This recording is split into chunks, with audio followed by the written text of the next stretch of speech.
This episode is brought to you by Raycon. Initiating moisture.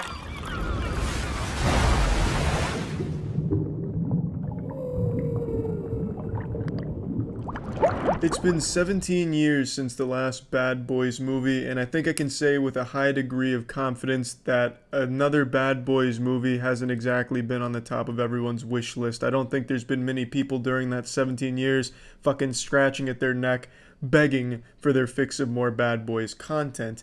Now, that's not to say that the first two movies in the Bad Boys universe were bad or anything, because they certainly weren't.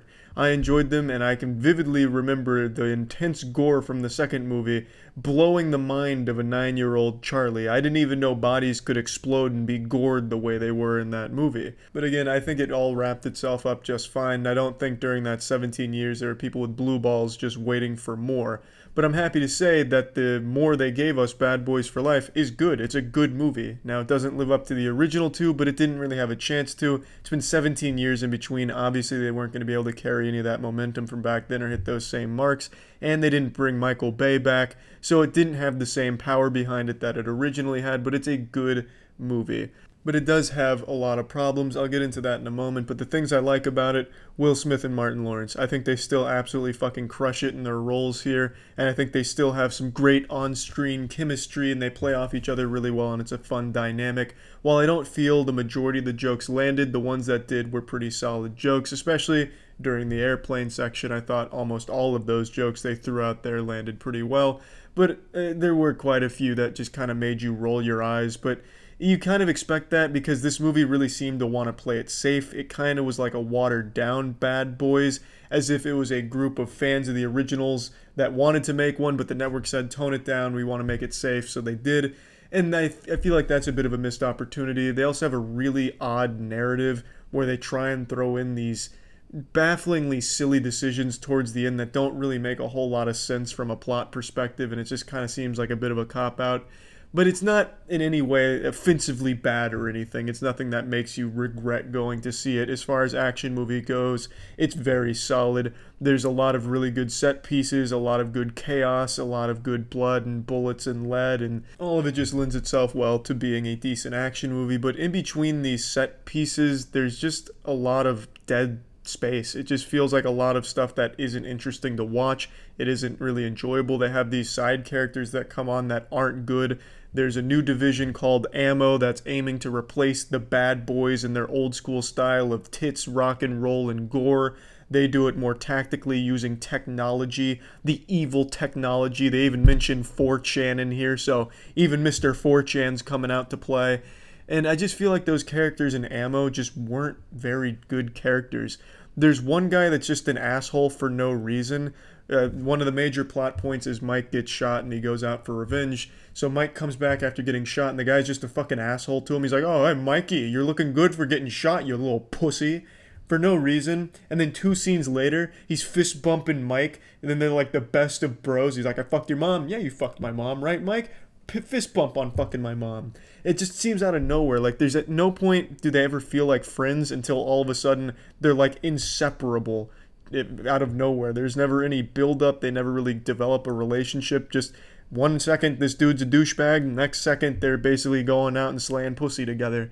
They're just not good characters. They don't add anything. They're very two-dimensional, but towards the end they have some great moments in their action scenes. There's one tech guy who's like a super buff man, and at the end of the movie just goes fucking Hulk mode, which is goofy and cool, but it's enjoyable. At no point is the movie ever not enjoyable. I just feel like in between their big set pieces and explosions and chaos, it just drags. It just has these weak characters that are trying to do something different, but it just ends up being the most generic shit ever that you've seen a million times. It tells the same story that you've seen a million times until it tries to throw something different that just is silly. It's just a lot of things that are both very generic and then in an effort to not be super generic just gets very silly, which isn't the worst thing in the world. It's still a good movie. It just has quite a few problems. I also think the soundtrack in here, the score, isn't nearly as enjoyable as it was in the original movies. It feels like the safest possible music they could have possibly put in this movie, which I feel is a bit of a letdown because that kind of shit in the old movies would get you hype. I felt like this going into this. I felt like it'd try and be like an old school late '90s, early 2000s gore fest, just full of thrills type action movie. But it's not.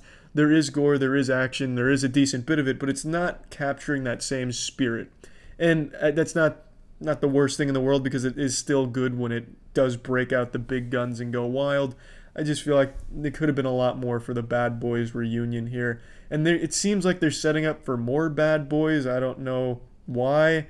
But, I mean, if they can get back to the original 2 and 1, and even some of what they did in 3, if they could just mix all of them together, Bad Boys 4 would be a great fucking action movie. And that's not to say this one wasn't, because I did enjoy it. Plugging it into the moist meter, I'm giving Bad Boys for Life a nice 60%. I don't think anyone's going to be overly disappointed. If you're a hardcore Bad Boys fan, if such a thing exists, you will probably be pleased. If you're a fan of action movies, you will probably be pleased, but it's not a memorable action movie or experience. It's just a fun one for about 2 hours that you're going to enjoy, and that's about it. I actually just got back from the gym after bumping some boner jams through the old Raycons here and throwing up the heaviest weight in the entire Iron Temple, as you'd expect from me with the strength that rivals Hercules, and I wanted to tell you about Raycon as I've done in the past. I really like Raycon, especially at the gym, and not just at the gym, but being active. Having wireless earbuds is just such a huge benefit. Even just getting into the car and getting around is much more convenient. Having used wired headphones for my whole life like a fucking caveman, getting that shit stuck on something and ripped out is unpleasant. You don't have to worry about that with Raycon. They fit secure. They sound just as good as the other premium audio brands, but start at half the price. It's just a great product and a great deal, and I can't recommend them enough, especially if you're going to be active out there at the gym or just doing day-to-day shit and you want to hear some boner jams. So if you're interested, you can pick up a pair of these bad boys at buyraycon.com/moist. Again, that's buyraycon.com/moist. That's it. See ya.